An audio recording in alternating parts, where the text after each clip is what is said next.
Where I am, though, Demonte, is fully relaxed and comfortable and relieved about the Chiefs. Let's get right to the game of the weekend. Yeah, so we all saw what happened on Sunday. Your Chiefs crushed my Ravens. We were obviously riddled with injuries. Our quarterback went down very early into the third quarter.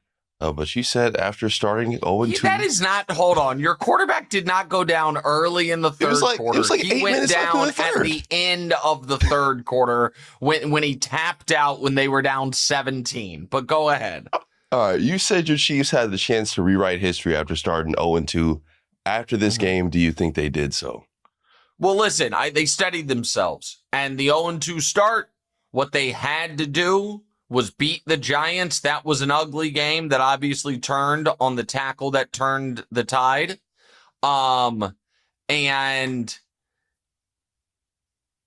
then they had to go take care of business against the Ravens, and take care of business they did. And not shockingly, the moment the Chiefs had close to a competent receiving core, the offense looked good again.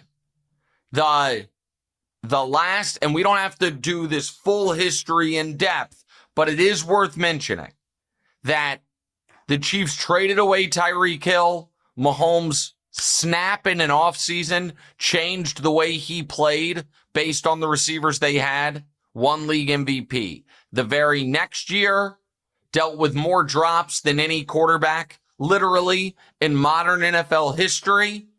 Figured it out by the playoffs, won the Super Bowl. The next year, dealt with the most injured wide receiver and running back room in the NFL, got all the way to the Super Bowl. And the next year, which was this year, walked into the season with his number one receiver suspended for 6 games and his number 2 receiver knocked out of game 1 3 plays in, and it looked shaky for a bit. And I told you guys that I knew real, insight that Chargers week 1 game plan, Xavier Worthy was the epicenter of it, and him being knocked out 3 plays in threw everything off. But the fatalism surrounding the Chiefs from almost everyone else in the media was, and I don't want to be a scold, and I don't want to be more annoying than I naturally am, but it was embarrassing. And it was so fickle and so myopic, as if they don't have a Hall of Fame head coach, a Hall of Fame caliber D coordinator, and the most talented quarterback to ever live, that they couldn't figure it out. And it was as if they were getting boat raced in these early games, or as if they were playing terrible teams and losing. Neither were true. Now, I want to make this clear. I don't think the Chiefs are, quote, fully back. If back means being the highest scoring team in the league, I don't think that's who they're going to be. I don't think the Chiefs have solved all their issues. I still think the running back room leaves a lot to be desired, and their ability to get pressure on the opposing quarterback without sending a blitz at the moment leaves a lot to be desired. But if you going into the Baltimore game, if you looked around the AFC, the only team that really you could say had no holes to poke at it was the Chargers going into week 4, but they already were dealing with some potentially mounting injuries that sadly they dealt with more of during week 4 in a game they had no business losing but lost.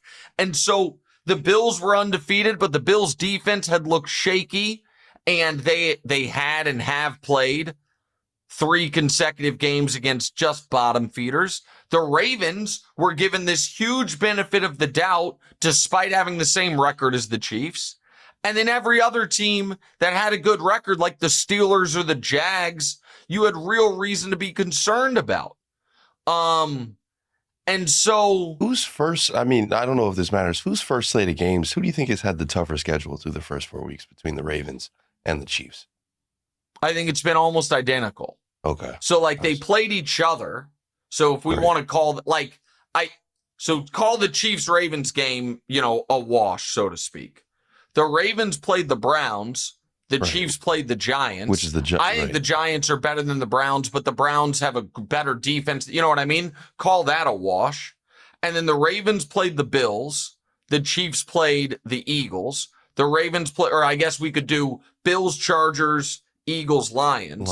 You know what I mean? Like, I think the Bills are a little better than the Chargers, but I think the Eagles are a little better than the Lions. So to me, it's very, very similar, like as far as what the opening slate was. Now, you could argue the Chiefs-Ravens game being in Kansas City, like the Ravens having to go on the road for that, tilts it.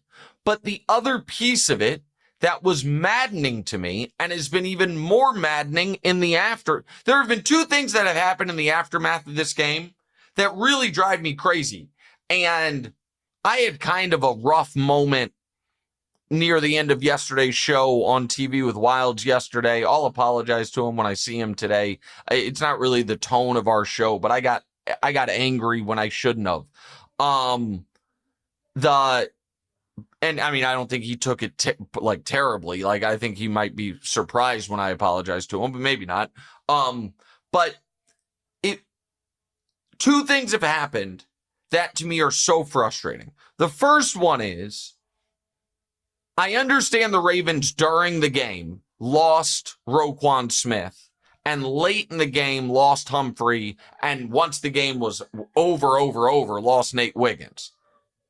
But they went into the game missing 4 starters. And the defense already had been bad all year. Everyone knew that and picked them. That's fine, by the way. Like, you can pick whoever you want, and I'm not acting like that game was a lock from the way it played out. The Chiefs had full control, but, if something goes differently, maybe not. But to know the team has those injuries going in, and then afterwards be like, well, of course Kansas City did that. Look at all the injuries on defense. It's just bullshit. It's that if your handicap going into the game was, I think the Ravens at full strength are better, but they're not full strength. Therefore, I think the Chiefs will win. And then you see that game, you're like, yeah, that's what I thought. So be it. But that wasn't anyone's handicap.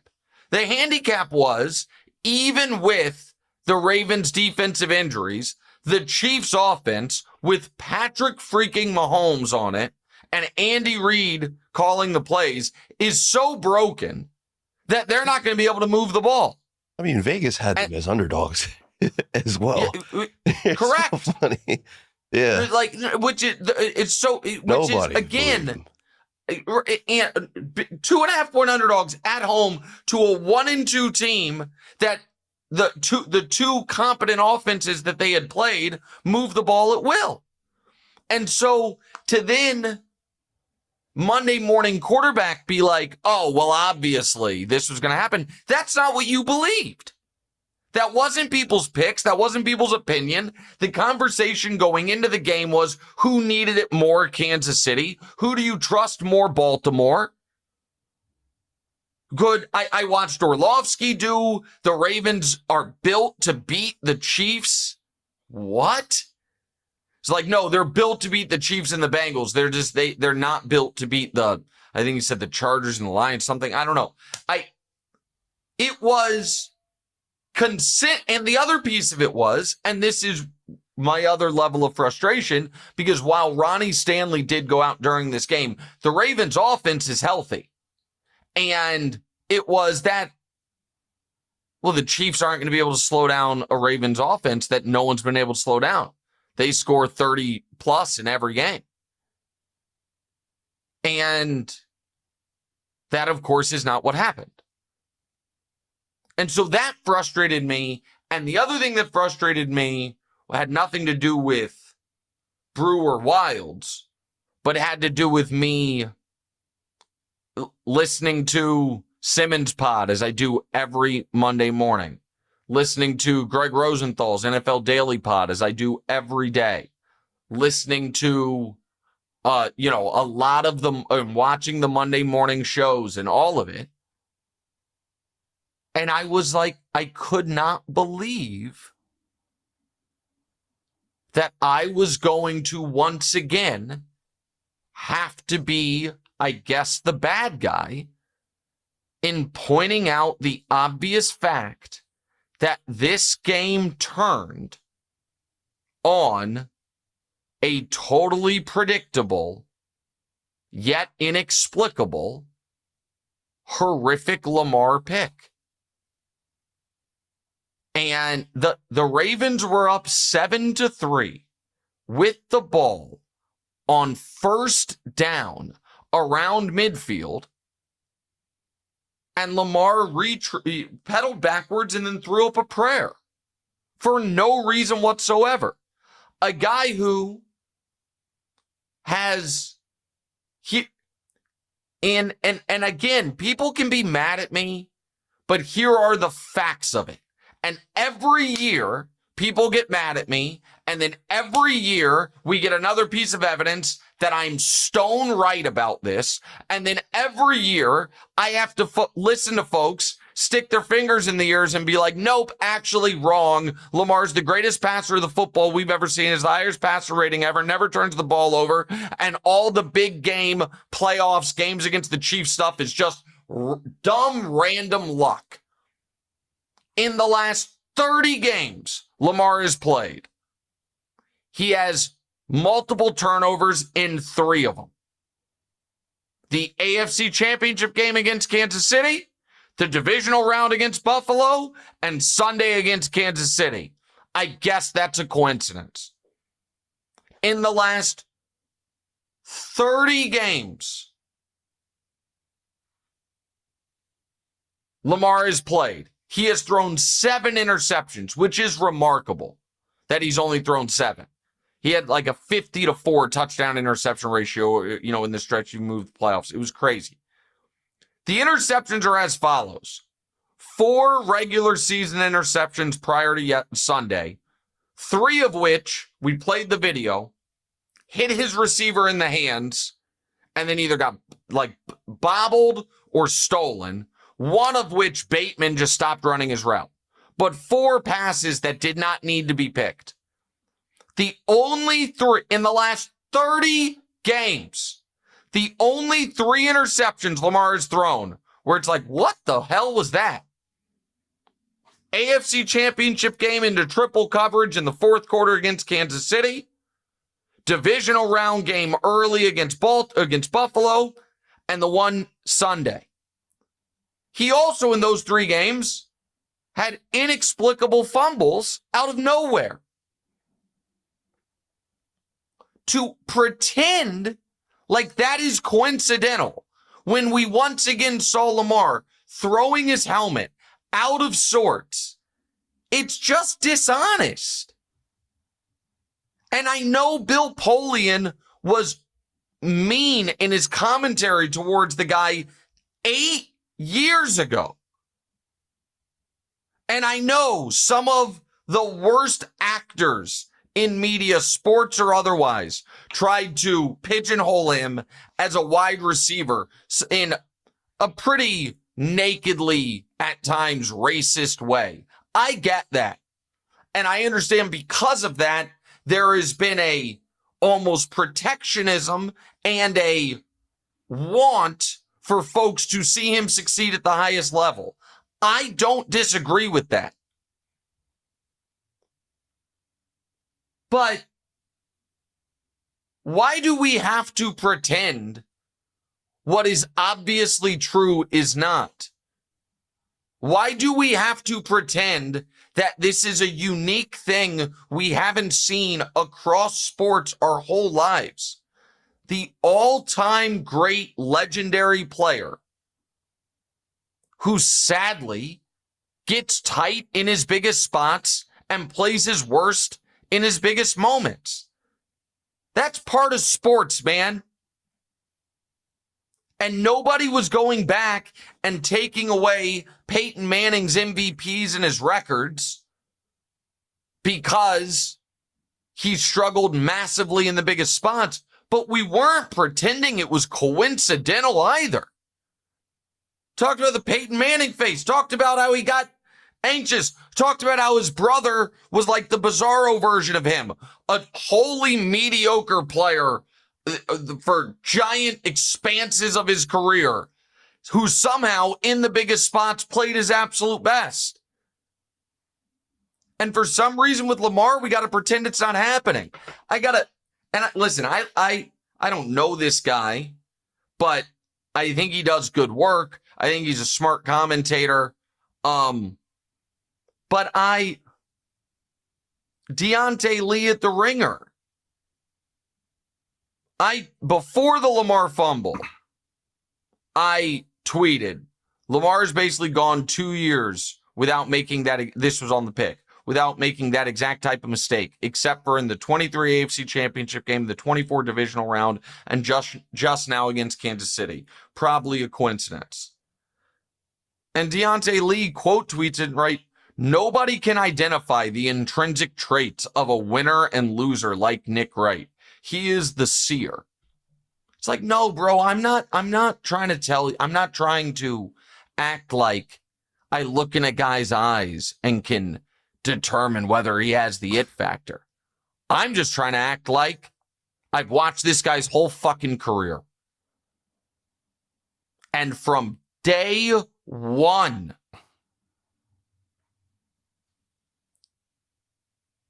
he has been a guy who in the postseason, or in these instances now, when he sees Patrick across the field, plays his worst football. And we can act like it's a small sample, but he's played the Chiefs 7 times. He's played, I think, 10 playoff games.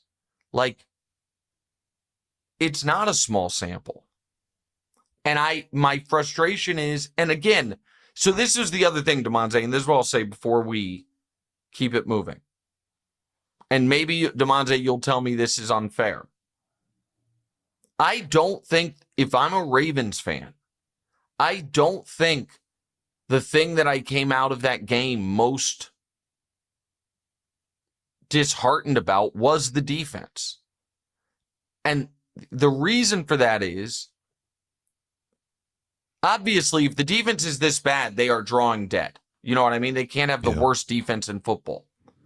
But what to me was so disheartening about it, if you're a Ravens fan, is you're now going to have in the back of your head, even if we get the defense fixed, when we get to these moments against Josh or Patrick, are we getting MVP Lamar? Or are we getting throwing his head back, slamming the helmet, taking terrible sacks, throwing off his back foot Lamar?